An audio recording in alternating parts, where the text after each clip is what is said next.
Good evening. Welcome to the meeting of Warwick District Council's Audit and Standards Committee on Tuesday the 28th of October 2025. Thank you for attending or watching online. I'm Councillor Richard Howes, Chair of the Committee.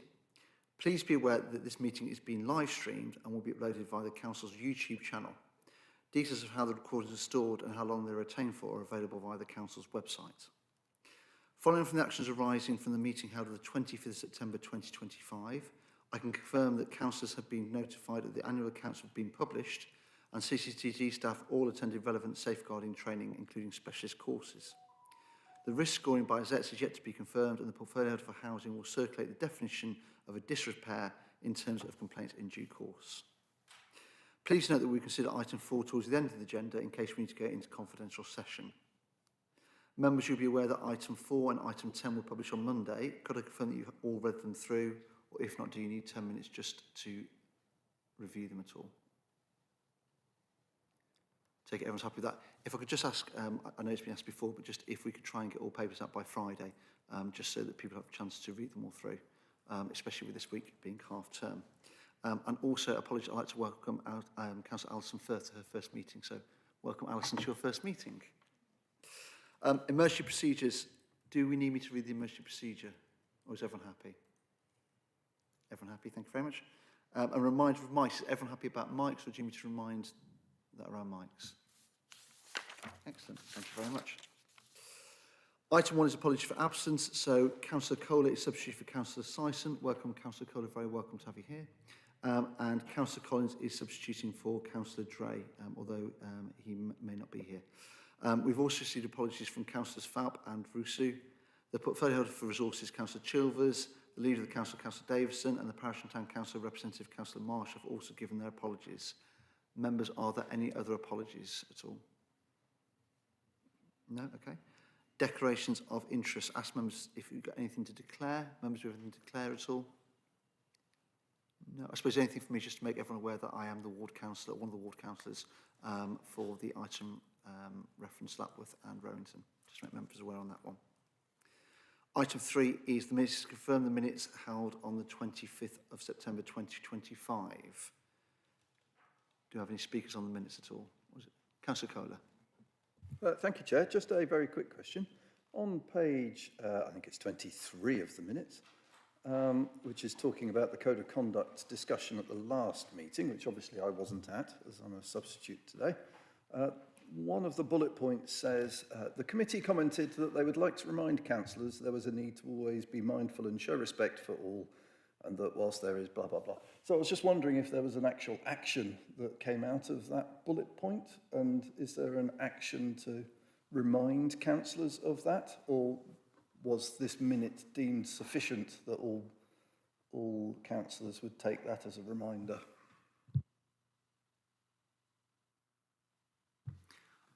Oh, go on. Mr. Lynch, do you want me to confirm? So I'm aware that obviously I attended LCG in my guise as Chair of Audit and Standards, so I did remind the group leaders there around this. So I did discuss it with group leaders around it. But Mr. Leach, was there anything else from your point of view?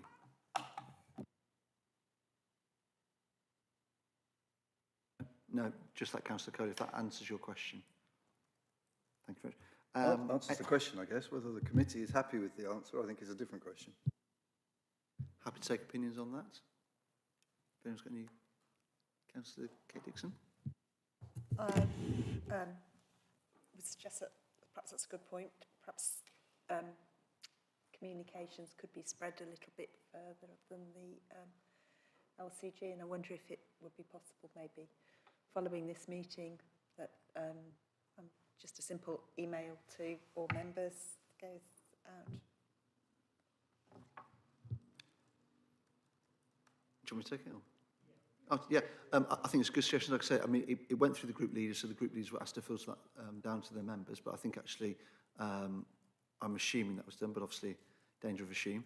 But I think that maybe what we could maybe suggest is a very good suggestion from yourself, Councillor Kate Dixon, and Councillor Coley, is that maybe we could email out to all members, just to remind them around that, if that would satisfy the committee. And I think it's a good thing, especially as we come into obviously budget setting and other meetings coming forward, actually, that we remember that as well might be a helpful thing to remind members.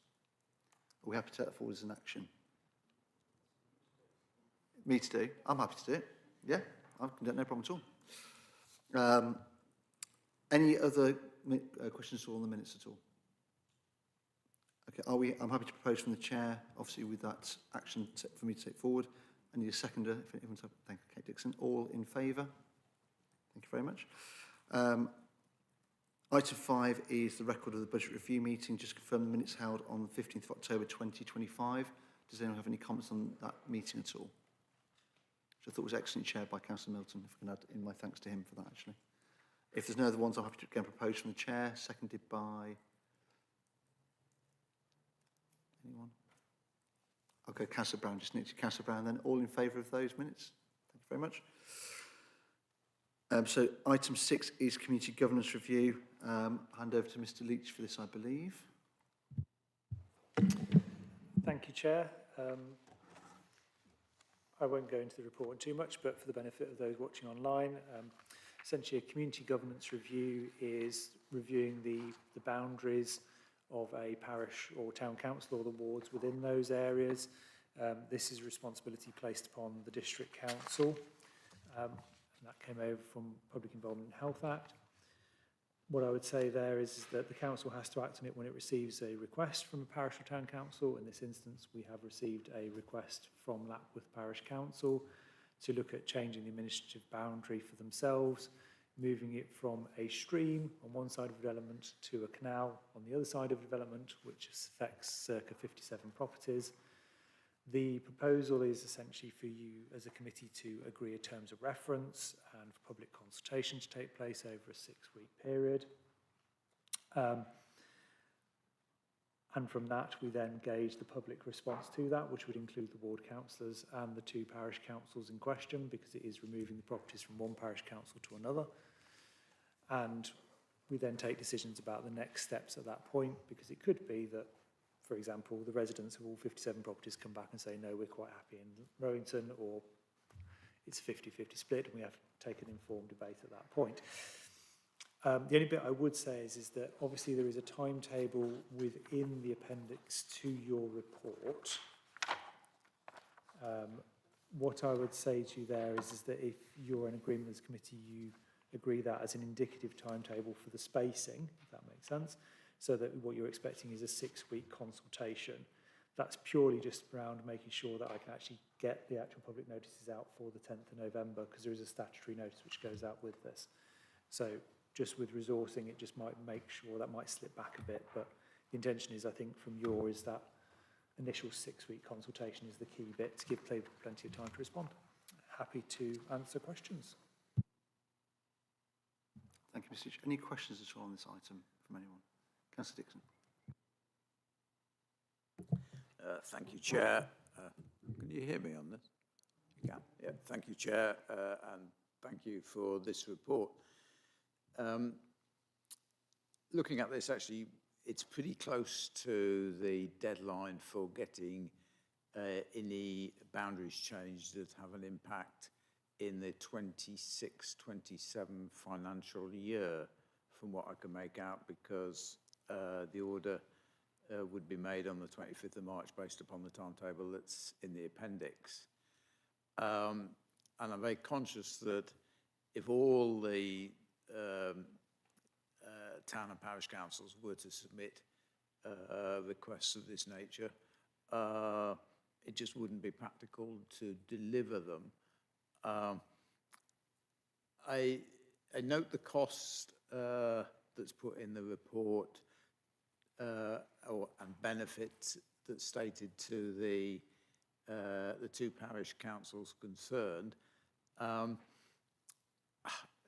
My first question, I do have another 2 actually, is what is the cost in terms of man hours at the district council that is taken up with overseeing this review?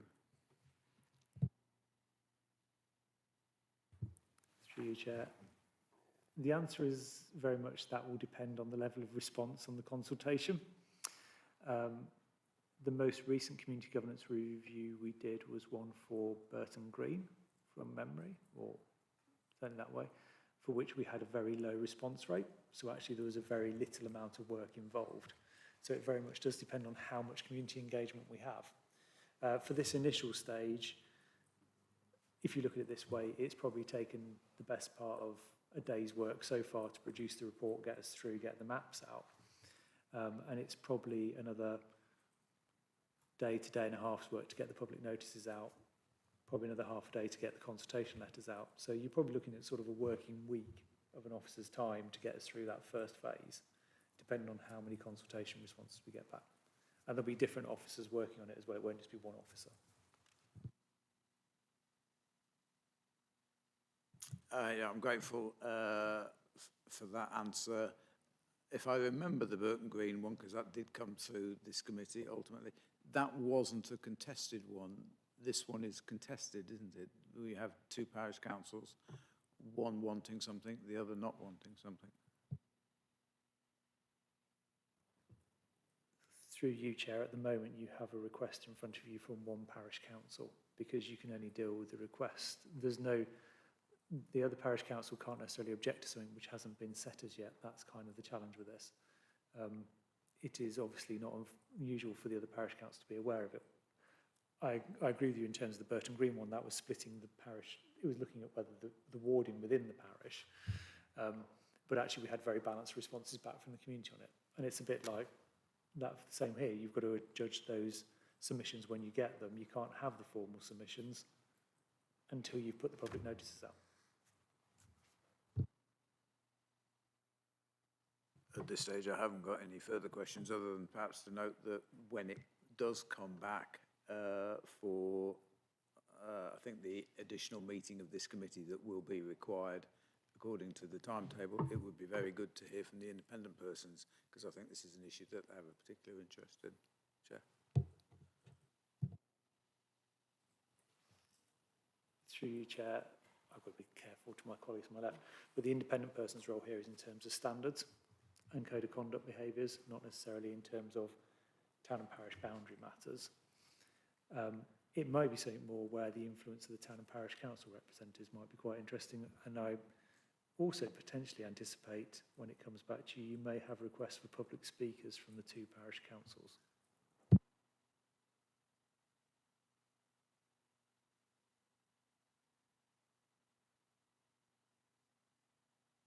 Any of the questions you will have, I'm sure, have that request. Any other requests? Oh, sorry. Yes, sir, Councillor Collins, apologies. Thank you, Chair. Just going back to the timetable, I note that it says that consultation exercise commences 10th of November, and then that end of consultation would be 19th of December. So I guess you're talking about it slipping. If it slips a week, then the end of the consultation would be Boxing Day. So are we talking about a slippage of maybe a day or two, or are we going to have the consultation running over Christmas? In which case, if it is running over Christmas, would you have to run a longer consultation and run it over Christmas and New Year and into January?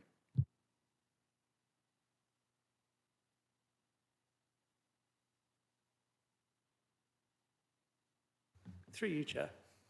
It's a good observation, is the answer. I think from that perspective, we'll take advice on that at the time.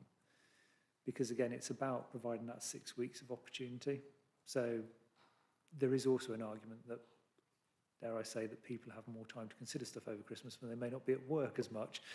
But equally, I'll put it a different way to you, Councillor Kohler, is the fact that obviously there'll be less WDC officers around to actually review the responses as well, because part of our work won't be just sitting there and waiting for all the responses to come in, it will be actually reviewing the responses as they come in as well. So it is something we're mindful of in terms of how close it is finishing to Christmas.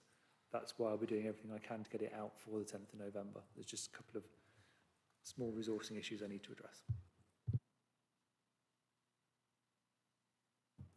I'm sure everyone will be talking Christmas dinner. This will be the topic of conversation around the Christmas dinner and responses going on. Absolutely, yeah. Forget the duck race. It'll be this instead of just doing that. Any other questions at all on this at all? No, then are we, in that case, I'm happy to propose this from the chair, seconded by Councillor Richard Dixon. All those in favour? Thank you, Mr. Leach, for the work done on this as well. It's very much appreciated. Move on to item 7. Ms Leach, back to you, I believe. Is it or not? No? Is it me? It's a work programme, so I'm happy to, from the chair, fine, okay. So at the next scheduled meeting, an item will be on the agenda of the process to appoint a new parish and town council representative. As a reminder to the committee, we are waiting on feedback on the work of this committee overall, and I would be hopeful that the monitoring officer can provide an update at that next meeting as well. But members, are there any comments on the proposed additions, amendments of the work programme? And we obviously only need to, it's for noting, so we need to vote on it, but I didn't know if anyone had any comments on it at all. Back to you, Mr. Leach. Thank you, Chair. There's the 2 small points around that. Obviously, you mentioned about appointing a new parish and town council representative. That's because Councillor Adrian Marsh has suggested he wants to step back from the committee due to other commitments. But he's willing to stay on the committee until the replacement is found, is how I read the email. So that's why we're coming to the next meeting. Now, there is a link to that in terms of the review of the Constitution, which is being undertaken by an external third party, Bevan Britain, which we are waiting response and have chased them up, because that actually would also look at the responsibilities of the committee overall, which might propose some further changes, which obviously you have discussed yourselves as a committee previously in terms of wanting to develop and learn, and there's some other aspects as well, potential changes on that. So we need to link those bits together because there might be future changes, but we are chasing Bevan Britain up on that. Anything? Kate. Will part of that review be looking at the role of the town and parish rep? Because my feeling is that there does need to be some clarity over various aspects of the role. Through you, Chair, at the moment, the answer is yes, there will be, but I think there's some nuances there as well, because the town and parish rep here is very much in terms of their role. They're appointed to and advertise about the code of conduct and engaging on that front. I think obviously appointing, Councillor Dixon has seen the email from Councillor Marsh, the point there about engagement with town and parishes going forward to LGR. I think from that perspective, if you look at it, that's not necessarily the role of this committee. It's a wider role within WDC. And how do we do that? And how do we engage when we've got parish and town council champion as well? And how do we link that together? So that's why I'd be interested to have a bit more dialogue with Councillor Marsh and I think other members as well about parish and town council engagement and working with them going forward. You're due in the next just over a week's time to get the WDC papers in terms of local government reorganisation. And I think that's something which members need to be mindful of in terms of what we're saying in the submission as a council, in terms of neighbourhood and area working as well, and that linkages between that and town and parish councils. What I will say is that please, members, allow yourself enough time to read that report when it comes out. It is significant in length. Yeah, just to say that I would, welcome that. We would welcome timely submission of the papers to give us, for them to be available for us to read, but also that I think there is an important distinction between the town and parish rep who is a district councillor and a town and parish representative that's district council, and the role of the town and parish reps on this, which I could see a valuable role for in that they are town or parish councillors. And to link on to the point, I think they also give us a different viewpoint as well, which I think is really valuable, because I think that sometimes, obviously, I know people have different hats here, but I think actually having someone with a different perspective, I think is really helpful to the committee and will give us different angles as well. So I fully endorse in terms of what you said there. I think maybe it's something we can look at moving forward, because I do think sometimes we almost limit ourselves by not having access to maybe have conversations with people that actually may be really beneficial for the committee and bring different viewpoints and different knowledge that maybe we as a committee don't have. But okay, thank you very much. Don't interfere on that. Oh, sorry, Councillor Richard Dixon. Yes, just on the town and parish council rep, because I know we had that role vacant for some time before Councillor Marsh took it on, if memory serves correctly. Is there an allowance that's paid for that role? through you, Chair. Yes, and the answer is that members reconfirmed that last week at Council. Yeah.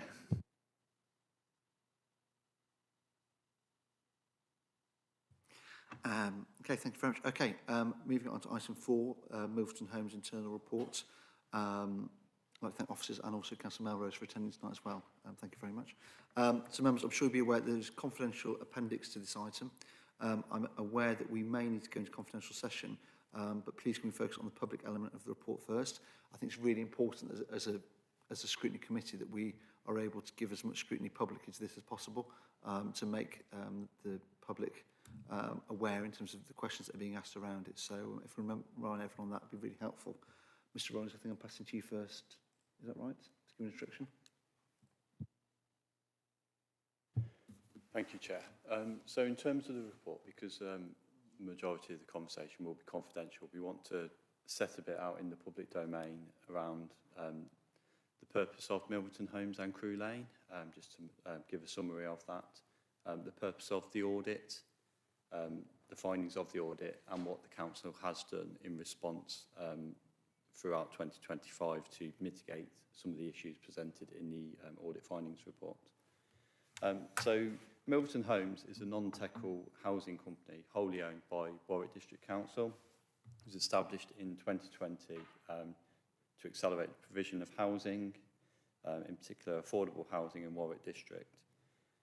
The catalyst for establishing Milverton Homes has enabled the Council to progress this opportunity to enter a joint venture, which I'll go on to in a moment, called Crew Lane, to secure the acquisition of 62 low-carbon market rented homes and become a disruptor in the housing sector. Crew Lane was established, formed as a joint venture with Vistry Homes, which sees the delivery of 620 homes to the east of Kenilworth, next to the new school.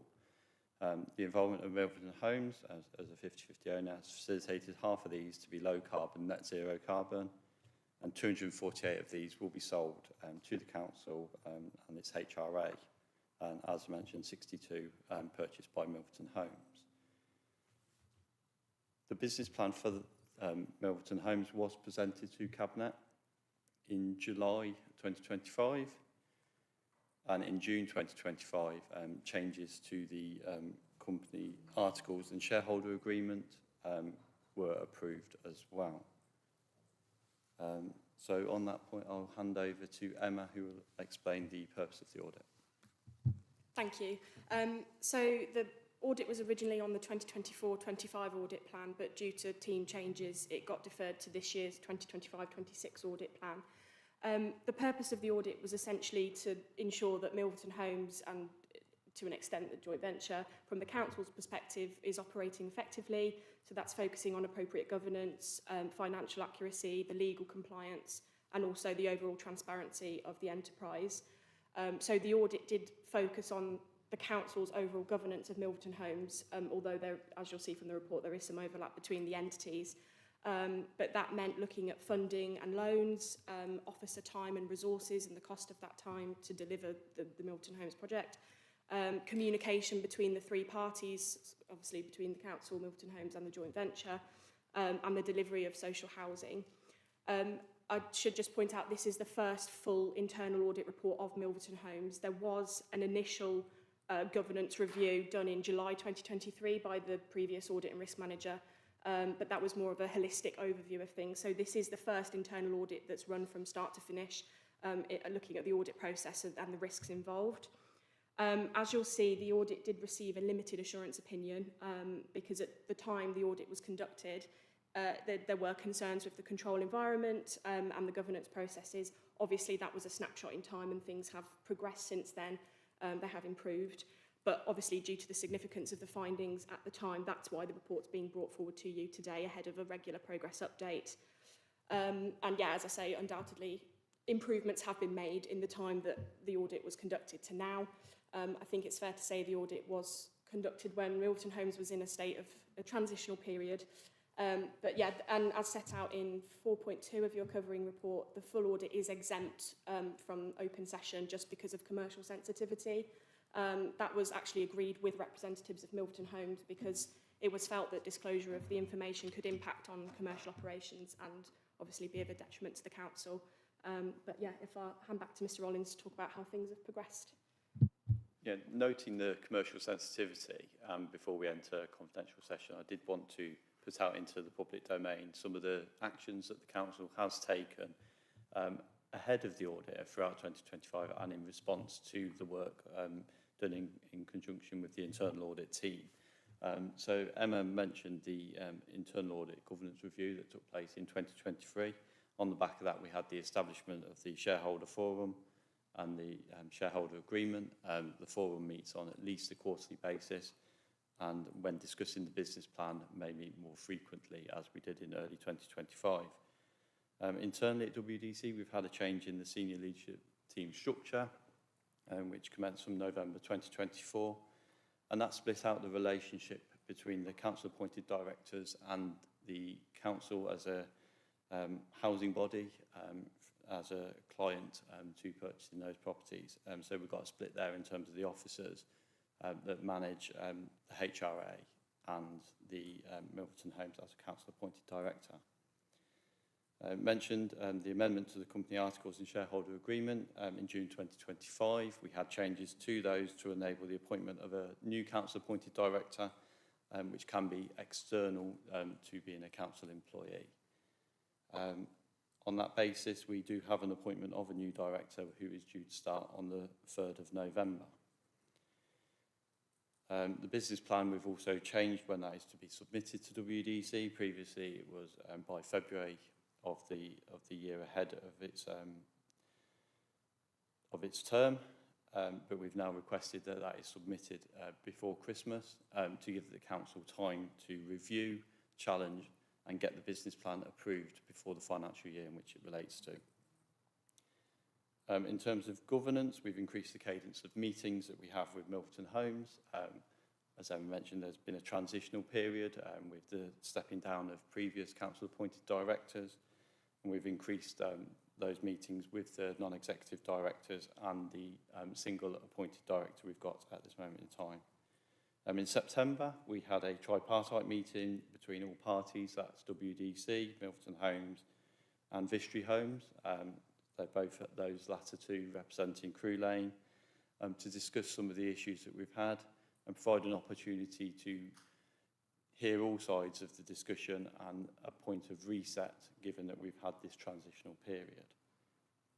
As part of that, we've formalised communications between all parties to mitigate previous issues of miscommunication. We find that if actually things are documented and written down rather than verbally communicated, it offers clarity to all parties. And the monthly finance meetings have been re-established, so these did fall away due to challenges within Vistry, staff resourcing issues. And so they've been re-established between WDC and Crew Lane.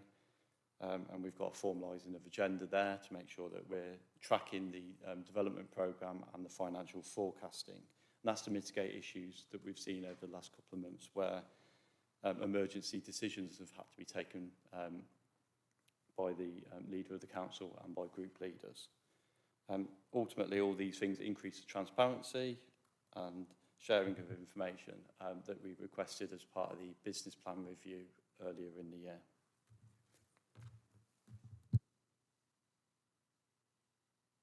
Okay, thank you very well. Thank you both very much for those comments. Members, are there any comments or any questions at this stage, Councillor Calder?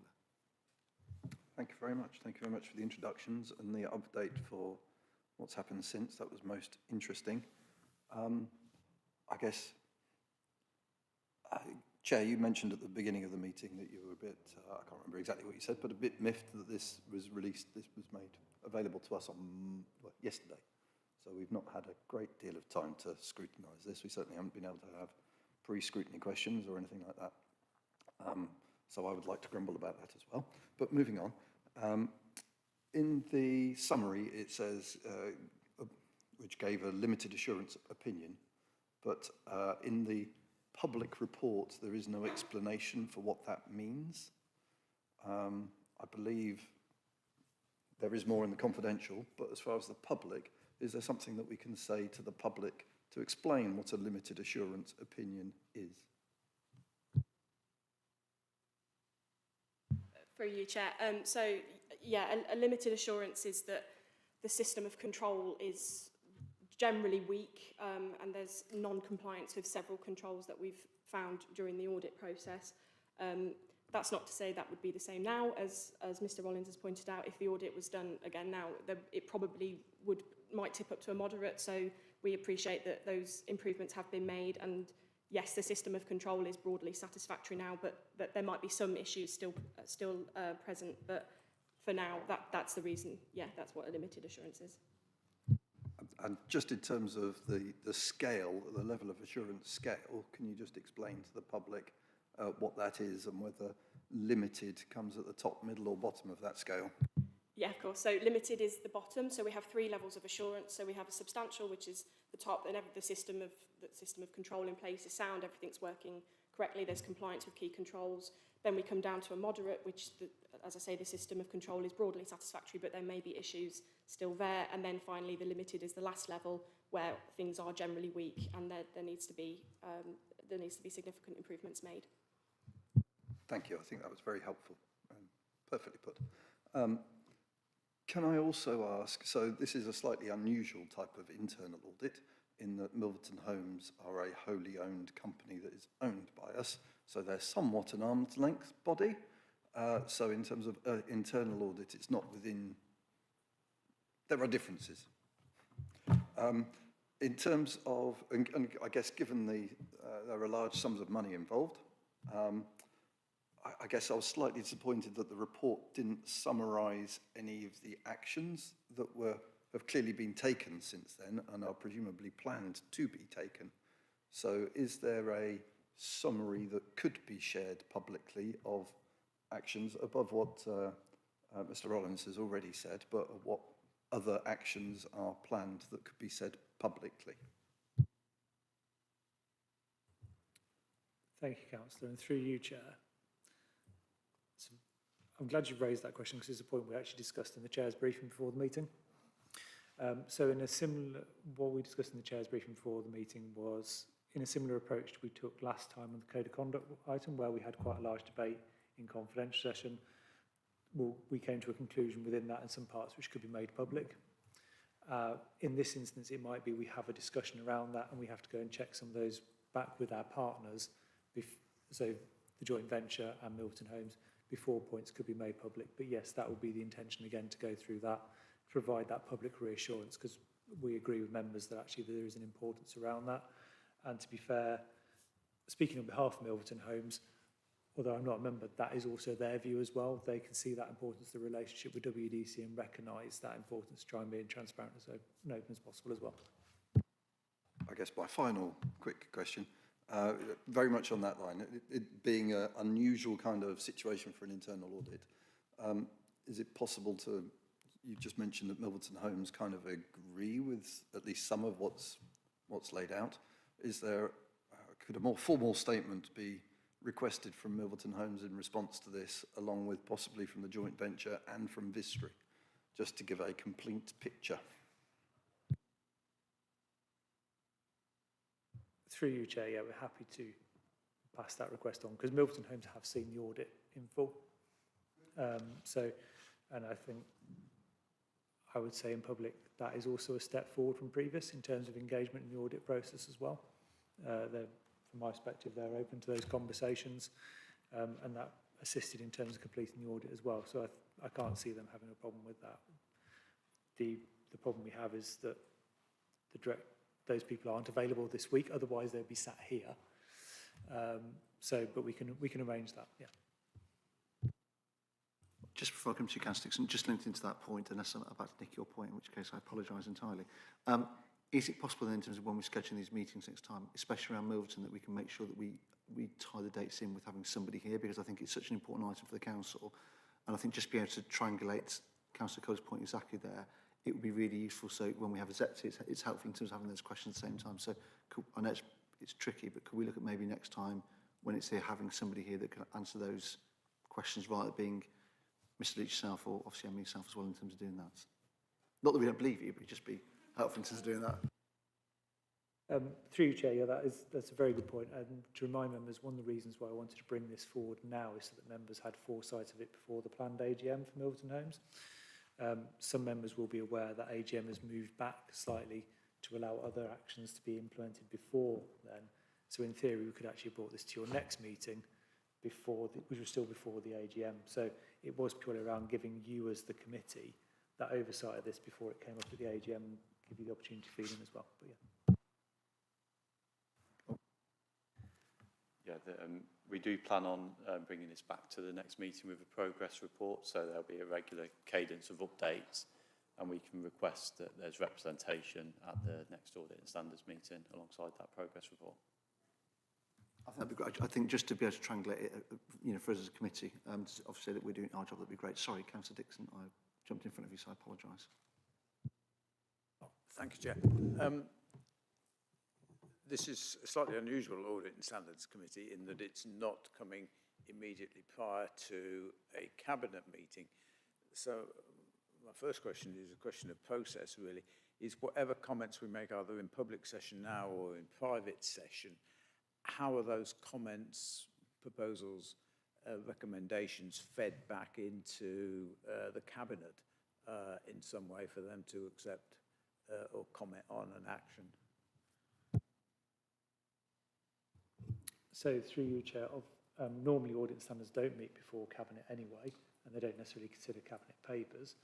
I suppose in this instance, you've got the Milverton Homes business plan, which is coming forward later in the year, which there'll be seek assurance of. You've got the shareholder representative here, Councillor Melrose, and Mr. Rollins.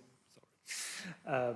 And you've got the shareholder forum coming up. So actually, which Councillor Hales as chairman of this committee is actually on as well. So there is a number of ways of feeding that information back in as we go back through those processes over the next few weeks, because we have, I'm trying to remember the dates, but we have got shareholder forums scheduled over the next couple of weeks. So. And just to follow on, and as you're aware, Councillor Davison and Councillor Chivers couldn't make it tonight, but they have asked for me to relay on any of the commentary around the discussions we have tonight, whether in public or private. So we plan to discuss it as a cabinet when we next meet, which we normally meet every Monday. So we will probably discuss it there as well.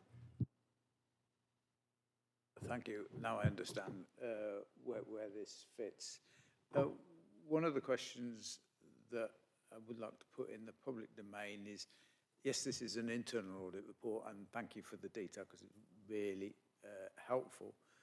But I'm minded of the fact that both Milverton Homes and Crew Lane NLP have had external audits throughout the time period that internal audits didn't take place. And yet the external audit seems to have not commented on items which have been identified in the internal audit report as being in existence for some considerable length of time. And I just wonder whether, A, the council has raised with TC Group and its predecessor Fortis as to, did they not identify any problems, and whether the internal audit report has been discussed with TC Group as well, and what actions are they taking? So I suppose the first point is that is always the downside of having an internal audit at a specific point in time, is that those things haven't been consolidated. It was felt at the time of the scoping the audit that the external audit side of things was to be left out of this, purely because this is looking at operational things as well as financial things. But as far as I know, it hasn't gone to TC Group or Fortis. I don't think they've had sight of the internal audit report, but I don't know if that's something we can do or not. Yeah, I don't believe they've had sight of it. It's something that we can speak to Milverton Homes about sharing it with them. In terms of the scope of the audits, the remit of the external audit for Milverton Homes would be very different to an external audit of a council, for example. So we have a number of other items that we look at through the audit, such as value for money assessments, where some of the operational elements that are discussed in the report would likely be picked up if Milverton Homes were to have those sorts of audits. So the scope of a commercial audit is quite different to a public sector audit, which is why a number of these things wouldn't have been picked up. Also, some of the things raised from an operational perspective are from WDC side. So there's one point in there in particular that potentially wouldn't be reflected on Milverton Homes' side, but would be reflected in our finance system. Well, that then leads me on to my next question is, has this internal audit report been shared with assets, given the risk issues that are identified in the report? Are you talking about Azets, the external auditors? Yeah, I don't believe it has yet, but that's not to say, again, it couldn't be as they're currently doing our external audit. Yes, it's not been shared with them as yet, but it will form part of that once we've been through this committee.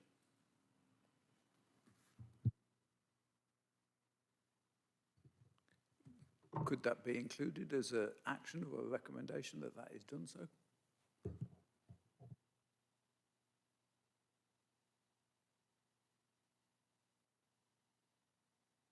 Any other questions on this at this stage, or do members want me to go into confidential session?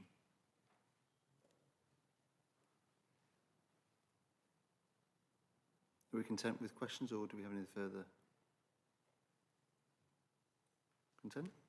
Okay. Could I, one thing tied into what Councillor Dixon said, it's probably more for members, in terms of members' awareness of Milverton Homes, in terms of the structure of it.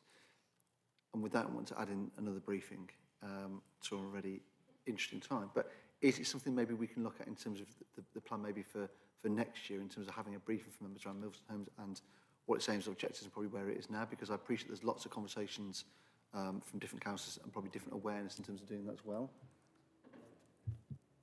So we are one step ahead in that regard, in that we do have a briefing session that we are planning, I believe it's for December. I can't recall the day off the top of my head. The 11th, is it? Yeah, the 11th of December, which will be hosted by WDC and representation from Crew Lane. So Milverton Homes and Vistry will be part of that, and which will give members an opportunity to ask questions around the structure, process and operations. Go on. I was going to ask, would it help, because I appreciate, and I'm looking at one council in particular, we're quite visual learners, would it help if you had something visual just to show the structure of Milverton Homes?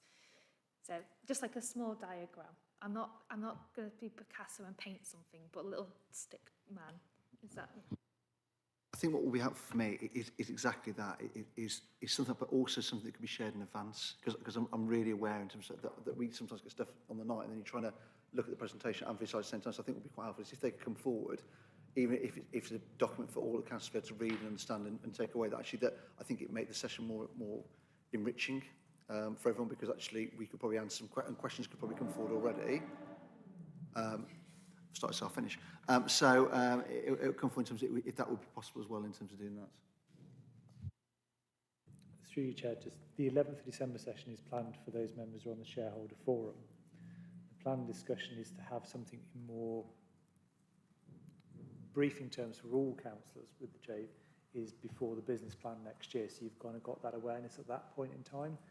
But one of the discussions that, and this perhaps shows you when it was, the former portfolio holder for housing, and it was Councillor Melrose, and some training we attended, we actually talked about having that visual layout for you so you can see very clearly the relationship between this council and Milverton Homes and the joint venture, and how the funding arrangements work for that as well, which it just makes it easy for you to see all those links and how they link together and the responsibility. So that is, let's say, something that we are already on to in terms of actually making it easier for members as a reference point and having it in each of those reports just as a refresher each time.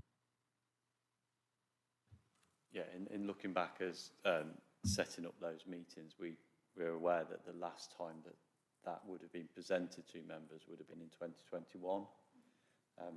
So we're aware that there has been quite a number of member changes since then. So yeah, it will be necessary to provide an update on what the original vision was and where we are at in that timeline. Sorry, just to timeline, what timeline are you thinking there for all member briefings? Are you saying first quarter of 26, or what are we envisaging in terms of doing that? First quarter of 26. Okay, that's great. Okay, thank you. Sorry to ask one other question. I think I'm safe in asking this in the public domain. And I ask this question in part because I am aware of another wholly owned by a council property business that operates within the county. And I sit on that audit and standards committee as well. And looking at the recommendations that are identified in here, many of them will become the responsibility of whatever unitary authority is covering the county.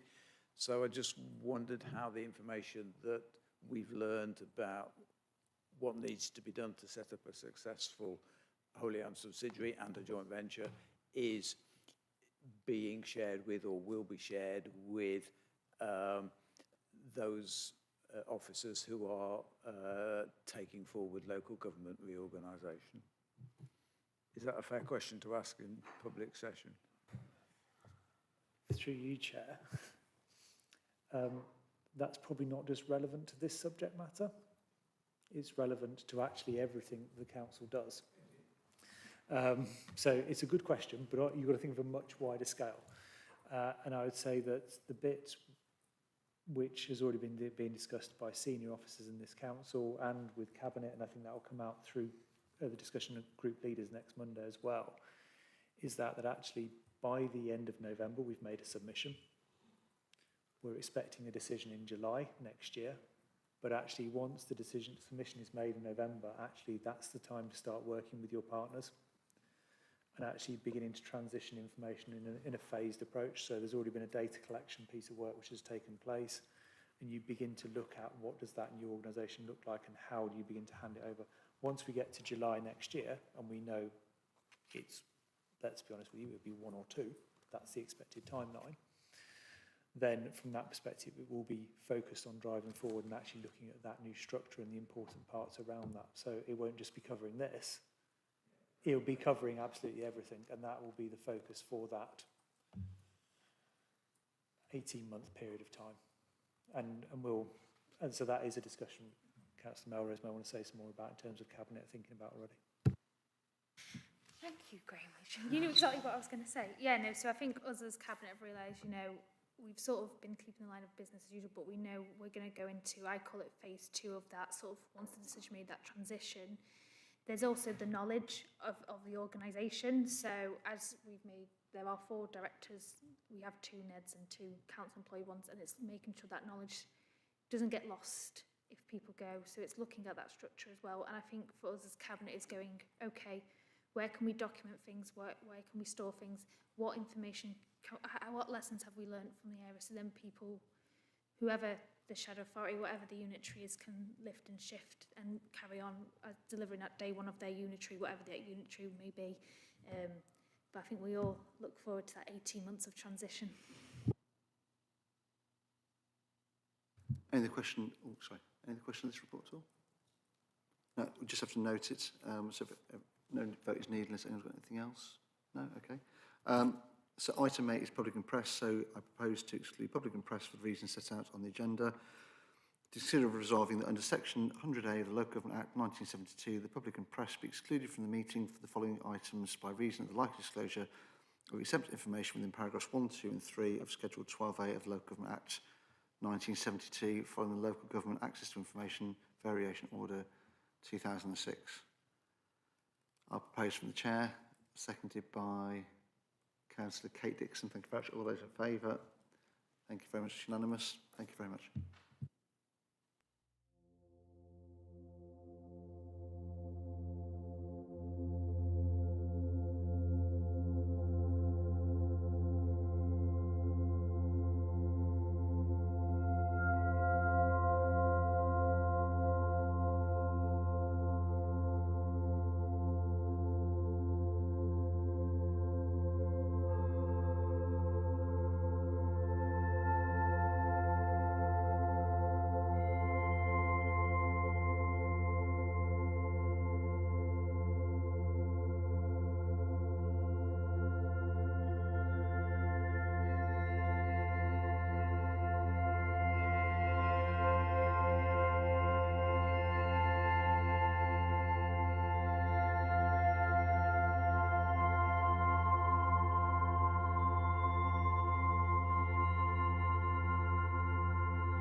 Welcome back, everybody. I would just like to thank members for the real detailed debate there regarding Milverton Homes, and thank them for the questions that came forward, and to officers and Councillor Melrose for her response in terms of doing that. Obviously, as a committee, we look forward obviously to another audit next 6 to 12 months. Also an all-member briefing in December, and obviously also then progress from there with the slides coming beforehand so all members can understand everything and ask relevant questions from there. I think that the real detailed feedback that came back through Councillor Kate Dixon, also all the members of the committee, was just a thanks to everyone that's been involved in this report, to internal audits, to all the officers, to Councillor Melrose, and also to Mr Rowland and all his team, and also to the non-executives of Milverton Homes for their help and support with this. And we look forward to the progress update from Milverton Homes at the next committee. I think that was it, but in which case I'd like to close the meeting and thank everyone for their time and have an enjoyable evening. Thank you very much.